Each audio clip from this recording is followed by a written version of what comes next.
کہ اس سے نچلا حصہ جو تھا بالا کوٹ کا، یہاں بغاوت شروع ہو گئی۔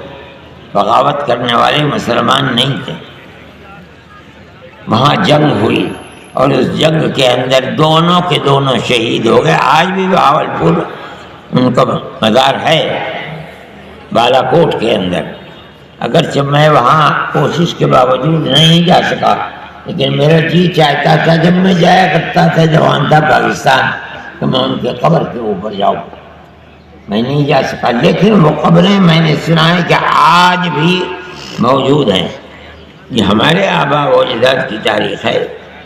لیکن ان دونوں کے شہید ہونے کے بعد ظاہر ہے کہ میدان جنگ کا رخ تبدیل ہو گیا۔ اس تبدیلی کے بعد جو لوگ شہید ہوئے، لیکن جو لوگ بچ گئے ان میں جو لوگ پٹنے کے رہنے والے تھے، ایک بڑا طبقہ وہ تو وہیں رہ گیا اور برابر انگریز کے ساتھ لڑتا رہا۔ جو دوسرے لوگ تھے وہ وہاں سے نکلے اور اب آ کر کے انہوں نے سن 1857 کے بعد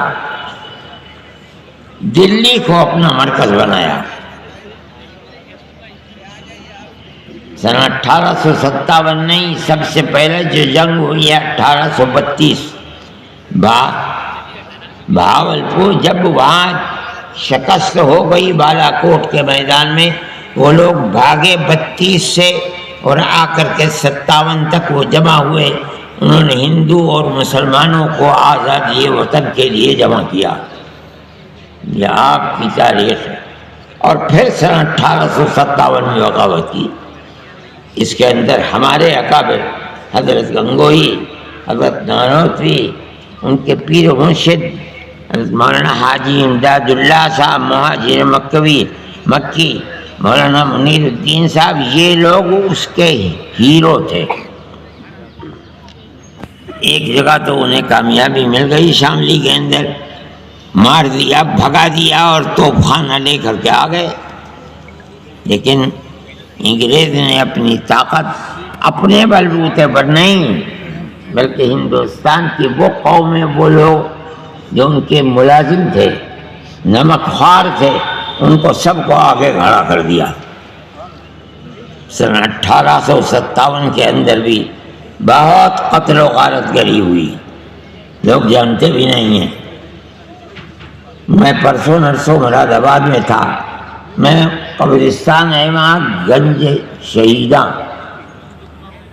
شہیدوں کا خزانہ، یہ قبرستان وہی ہے جو سن 1857 میں جو مسلمانوں کو انگریز نے قتل کیا تھا، ان کی لاشوں کو وہیں رکھ کر کے قبر کے اندر دفن کیا گیا۔ اس کا نام ہی پڑ گیا گنج شہیدہ۔ نواب منجو خان یہ مراد آباد کے نواب تھے، انگریزوں نے ان کو پکڑ لیا، وہ انگریز کے مخالف تھے۔ تو بعض لوگ تو کہتے ہیں انہیں زندہ کو بھٹی کے اندر ڈال دی گیا، مر کے جلا گئے دیے۔ بعض لوگ کہتے ہیں کہ ان کو زندہ، ان کے جسم کو انگریز نے رسی سے اپنے گھوڑے کے پیر میں باندھ کر اور اس کو دوڑایا، ان کے جسم کے ٹکڑے ٹکڑے ہو گئے اور مر گئے۔ مسلمان کی تاریخ ہے، تم نے کیا کیا، تمہارے آباء و اجداد نے اس ملک کے لیے کیا کیا ہے۔ جس قوم کو اپنے آباء و اجداد کی تاریخ یاد نہیں اور معلوم نہیں، وہ قوم کچھ بھی نہیں کر سکتی، فنا ہو جائے گی۔ یہاں میرٹھ کے اندر جن لوگوں نے 1857 میں مخالفت کی ہے، 151 یا 152 لوگوں کو پھانسی پر چڑھایا گیا۔ مورخین کہتے ہیں ان میں اکثریت علماء کی تھی۔ سن 1857 کے اندر صرف دلی کے اندر 32 یا 33 ہزار مسلمانوں کو پھانسی پر چڑھایا گیا ہے۔ کون مسلمان جس کی شکل و صورت سے یہ پتہ چلتا تھا کہ یہ عالم دین ہے؟ انگریز یہ جانتا تھا کہ جب تک ان کا بیج مار نہیں دیا جائے گا تب تک ہم حکومت ملک کے اوپر نہیں کر سکتے۔ 33,000 مسلمانوں کو قتل کیا، اور لال قلعے کے سامنے جتنے درخت ہیں ان کی لاشوں کو اسی کے اوپر لٹکا دیا گیا، سبق سکھلانے کے لیے جو ہماری مخالفت کرے گا اس کا انجام یہ ہوا۔ یہ مسلمان کی تاریخ ہے۔ آپ کو اپنی تاریخ کو یاد رکھنا چاہیے۔ آپ کو اپنی تاریخ نہ معلوم ہے، اور یہ بھی کیا ہے خدا جانے۔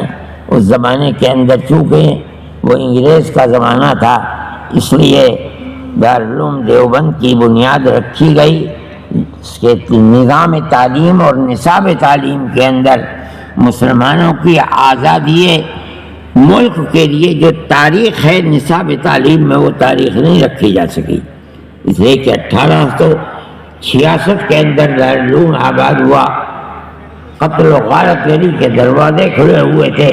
اس کے نصاب تعلیم کے اندر کوئی ایسا مضمون رکھنا کہ جس سے لوگوں کے اندر جہاد آزادی وطن زندہ رہے ممکن نہیں تھا، اس لیے وہ نصاب نہیں ہے۔ اس کا انجام یہ ہے کہ ہم اور ہماری اولاد اس سے غافل ہے۔ سنیے، 1857 کے اندر جب اتنی بڑی تعداد قتل ہو گئی، اب مجاہدین آزادی ختم ہو گئے، آئندہ جہاد آزادی وطن کے لیے کون اٹھے گا اور کہاں سے لائیں گے لوگوں کو؟ حضرت نانوتوی رحمۃ اللہ علیہ، حضرت گنگوہی رحمۃ اللہ علیہ جیل میں چلے گئے۔ ان سب لوگوں نے مل کر کے خدا جانے کس طرح حاجی صاحب کو چھپتے چھپاتے بمبئی اور بمبئی سے جہاز میں بیٹھال کر مکہ سے بہت عمر رسیدہ تھے ان کو بھجوا دیا مکہ معظمہ میں۔ حضرت نانوتوی رحمۃ اللہ علیہ انگریز کی پکڑ سے رہے دیوبندی میں اور قرب و جوار میں، مگر ان کی پکڑ میں آ نہیں سکے۔ 3 سال تک مستقل ان کو تلاش کیا جاتا رہا اور مسلمانوں کی تباہی بربادی کے لیے دروازے کھلے ہوئے تھے، برباد کیا جاتا رہا۔ 3 سال کے بعد عام معافی کا اعلان ہوا، تب حضرت گنگوہی رحمۃ اللہ علیہ جیل سے نکلے اور حضرت نانوتوی رحمۃ اللہ علیہ باہر آئے۔ لیکن آپ دیکھیے یہ لوگ باہر آئے، ابھی تک دارالعلوم دیوبند کا کوئی وجود نہیں تھا۔ ان لوگوں نے عجیب و غریب ماجرا دیکھا، باپ ہزاروں کی تعداد کے اندر قتل کر دیے گئے، کچھ چھوڑ کر نہیں مرے۔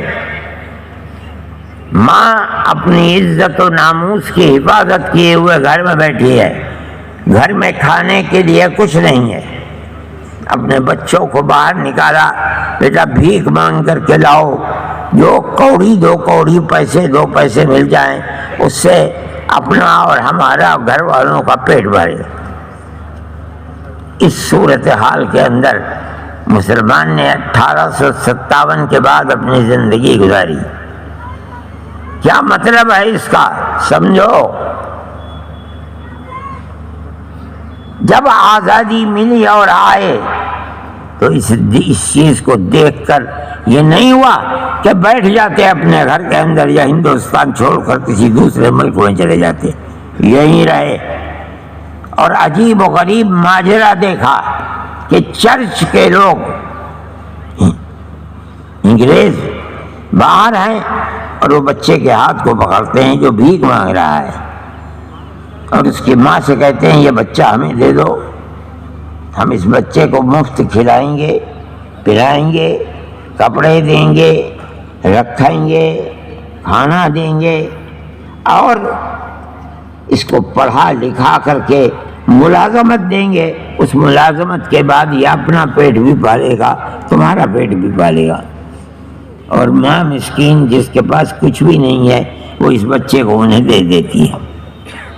ان لوگوں نے آ کر اس کو دیکھا تو برداشت نہیں کر سکے، جس کا مطلب یہ ہے کہ جس باپ نے ملک کے اندر آزادی کے جہاد میں اپنے آپ کو پھانسی کے تختے پر چڑھا لیا، آج اسی کی اولاد انگریز کی وفادار اور غلام بن رہی ہے۔ جو کھلائے گا پلائے گا رکھے گا اڑائے گا پہنائے گا، وہ اولاد انہی کے غلام بن کر کے اٹھے گی، اور جب اوپر بڑھے گی تو اس کو ملازمت بھی ملے گی۔ برداشت نہیں کر سکے یہ لوگ۔ اسی وقت 9 سال کے بعد دارالعلوم دیوبند کی بنیاد رکھی 1866 میں، 57 میں جنگ ہوئی اور اس دارالعلوم کی بنیاد 1866 میں رکھ دی گئی، اور بالکل اسی طرح اپنا بچہ ہمیں دو، ہم مفت میں پڑھائیں گے، لکھائیں گے، کھانا دیں گے، اس کو رہنے کے لیے جگہ دیں گے، اس کو عالم دین بنائیں گے۔ اس کا مطلب بھی، اس کا باپ بھی انگریز کا دشمن تھا اور ملک کی جہادی کے لیے، جہاد کے لیے مر گیا، جان دے دی۔ یہ بچہ بھی اسی کی جگہ کھڑے ہو کر کے انگریز کی غلامی نہیں، انگریز کے مقابلے میں جہاد کرے گا۔ یہ بڑی عجیب و غریب چیز ہے۔ دارالعلوم دیوبند کی بنیاد رکھ دی گئی، صحیح ہے۔ انگریز تو یہ دعویٰ کرتا تھا کہ ہماری حکومت اتنی بڑی ہے کہ اس میں سورج غروب نہیں کرتا، دولت کے انبار اس کے پاتے۔ یہ جو کہہ رہے ہیں کہ مدرسے کو اس طرح چلائیں گے، ان کے پاس کیا ہے؟ یہ تو بوریا نشین ہے، صبح کو کھانا مل گیا ٹھیک ہے، شام کو مل گیا ٹھیک ہے، نہیں ملا پیٹ سے پتھر باندھ لیا۔ یہ تو ان کا تو کردار یہ تھا۔ یہ کہاں سے اتنی قوم کو پڑھا دیں گے؟ انہوں نے اپنی قوم کو پیغام دیا کہ اس مدرسے کو زندہ رکھو جس کے پاس جو طاقت ہے۔ اگر مدرسہ زندہ ہے دارالعلوم دیوبند، تم زندہ ہو، تمہاری آنے والی نسلیں زندہ ہے، تمہارے گھروں کے اندر اسلام و ایمان زندہ ہے۔ اگر مدرسہ مر گیا سب برباد ہو گیا۔ خدا نے ان کی آواز کے اندر وہ طاقت رکھی تھی کہ سارے ملک